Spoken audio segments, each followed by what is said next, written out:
Praise the lord. సమస్యలు, శత్రువులు నిన్ను చుట్టుముట్టి ఉన్నారా? నిశ్చయంగా వారిని చూసి, ఆ పరిస్థితుల్ని చూసి కలవరపడుతూ, భయపడుతూ, ఇవి పరిస్థితుల్లోంచి నేను బయటికి రాగలుగుతానా, ఈ సమస్యలపై నేను జయం పొందుకోగలుగుతానా అని చెప్పి కలవరపడుతున్నారా? అయితే ప్రభు యందు నమ్మిక ఉంచని ప్రియ దేవుడి బిడ్డ, యెహోషాపాతు రాజు తన శక్తికి మించిన సైన్యం తన ఎదుట ఉన్నప్పుడు దేవుని సన్నిధిలో మొరపెడుతూ, ప్రభువా నీకన్నా సహాయం చేయటకు నాకు దిక్కెవరూ లేరు అని చెప్పేసి ప్రార్థిస్తుండగా దేవుడు మాట్లాడిన మాట ఈరోజు మీతో కూడా ప్రభు మాట్లాడుతున్నాడు. 2వ దినవృత్తాంతాల గ్రంథం 20వ అధ్యాయం 17వ వచనం చూసినట్లయితే, మీతో కూడా ఉన్న యెహోవా దయచేసి రక్షణను మీరు చూస్తారని ప్రభు ఈరోజు వాగ్దానం చేస్తున్నాడు. ధైర్యం కలిగి ఉండండి ప్రియ దేవుని బిడ్డ. ధైర్యంతో ప్రతి పరిస్థితిలో ముందు కొనసాగింపబడండి.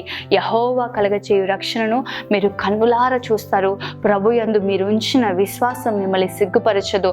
నిశ్చయంగా మీ ఎదుట శత్రువు పొంచి ఉంచిన ప్రతి ఆలోచన కావచ్చు, ఏ ఆయుధమైనా కావచ్చు, దేవుడు ప్రతి ఆయుధాన్ని నిర్మూలపరిచి నీకు జయాన్నిచ్చి సమృద్ధైన ఆశీర్వాదాలను కలగచేస్తాడు. ఆమేన్. God bless you.